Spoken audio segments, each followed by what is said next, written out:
Welcome, seekers of the strange, to Unveiling the Unusual, where we journey into the darkest shadows of history and the unknown. I'm your host, Elowen Cross, and in this episode, we step aboard a ship adrift in the Atlantic, a vessel found in perfect condition. Its sails, billowing in the wind, cargo untouched, provisions intact, but not a soul in sight, not dead, not alive, just gone.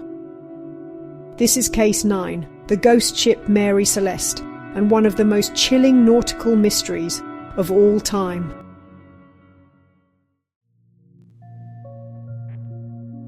Imagine this.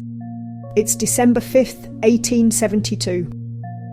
A merchant ship, the Dei Gratia, is drifting through the icy waters of the Atlantic, far off the shores of Portugal. Through the spyglass, the crew spots another vessel on the horizon. She's moving strangely, sails partially unfurled, tilting awkwardly, as if lost or drunk on the sea. No distress signals, no signs of life, just an eerie stillness.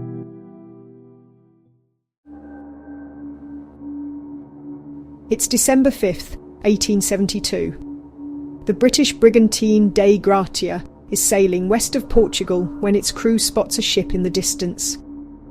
The Mary Celeste. She appears off course, her sails untidy, no signal of distress. No one at the helm.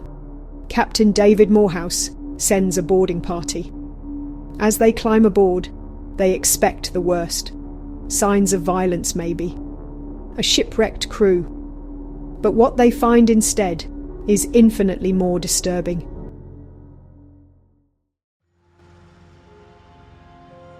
The Mary Celeste is seaworthy. Her cargo of 1,700 barrels of industrial alcohol is largely untouched. There's food and fresh water on board, enough for 6 months. The crew's belongings are undisturbed. A sewing machine sits mid-stitch. The captain's log stops abruptly. November the 25th, 9 days earlier. But there's no sign of Captain Benjamin Briggs, his wife Sarah, their 2-year-old daughter Sophia, or the 7 experienced crewmen. No damage, no blood, no struggle. Just a drifting ghost ship, eerily silent.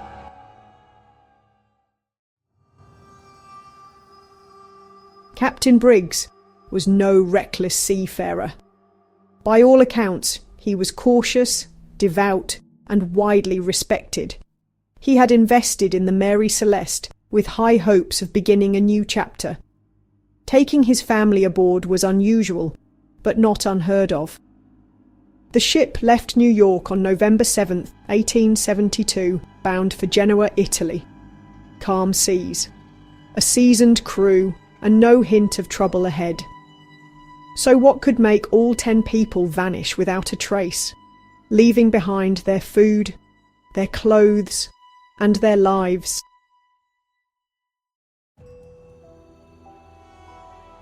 As news of the ghost ship spreads, theories bloom like barnacles. Some suggest pirates, but no valuables were taken, and there were no signs of violence. Others suspect mutiny. But again, there's no evidence, and the crew were all handpicked by Briggs himself. One theory involves the alcohol. Perhaps a few barrels leaked, releasing toxic fumes. Could the crew have feared an explosion, abandoning ship temporarily, only to be tragically lost at sea? Or maybe it was weather, a freak wave, a waterspout, sudden seaquake, a natural force that scared the crew into action, yet left no visible damage behind. But there are stranger ideas too.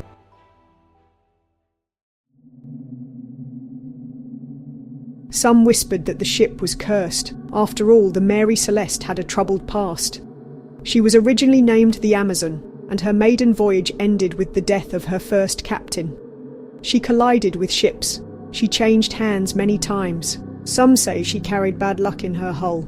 Others believed in sea monsters, creatures from the depths that devoured the crew whole, or alien abduction, a flash of light in the sky, and 10 people erased. And then there are those who speak of the Bermuda Triangle, but the Mary Celeste was nowhere near it. Still, something about the case feels uncanny, as if reality itself wavered for a moment and swallowed the truth whole.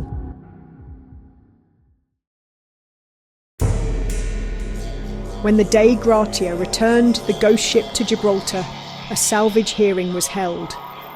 The court suspected foul play, even accusing Captain Morehouse and his men of orchestrating the whole thing. But nothing stuck. There was no proof of wrongdoing, only a sea of unanswered questions.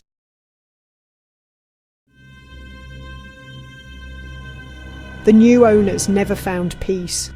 The ship was plagued by accidents, losses, and death. One captain deliberately wrecked her off the coast of Haiti in an insurance scam and died in disgrace.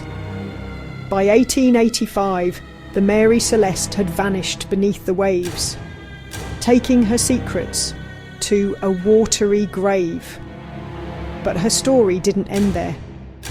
She became legend, fictionalized by Arthur Conan Doyle, romanticized in books, films, even songs.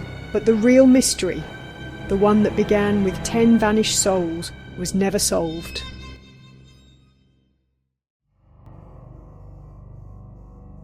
In recent years, some researchers have pointed to a theory involving faulty chronometers, rough weather, and misread navigation. Perhaps Captain Briggs believed they were closer to land than they truly were. If alcohol fumes added urgency, he may have ordered everyone into the lifeboat to be on the safe side, tethering it to the ship. Then, the rope may have snapped. They would have watched helpless as their ship, their home, drifted away, never to be reached again. But that's the thing about the Mary Celeste. Every explanation feels almost right, but never quite enough. The silence around her is deeper than the sea itself.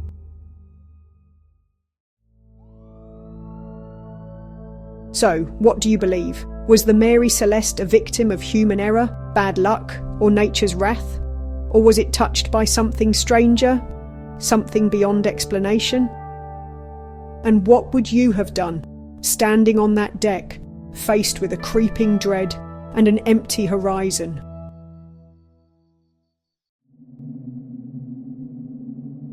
If tales of eerie experiences and unresolved mysteries captivate you, then you'll want to sail straight into my episode on the cursed painting, Man Proposes and God Disposes. It may look like a Victorian artwork, but its chilling depiction of the doomed Franklin expedition has sparked more than just artistic debate. From covered-up canvases during exams to claims of psychological unease and inexplicable dread, this painting may carry more than just oil and canvas. It may echo with the final breaths of the Arctic's lost souls.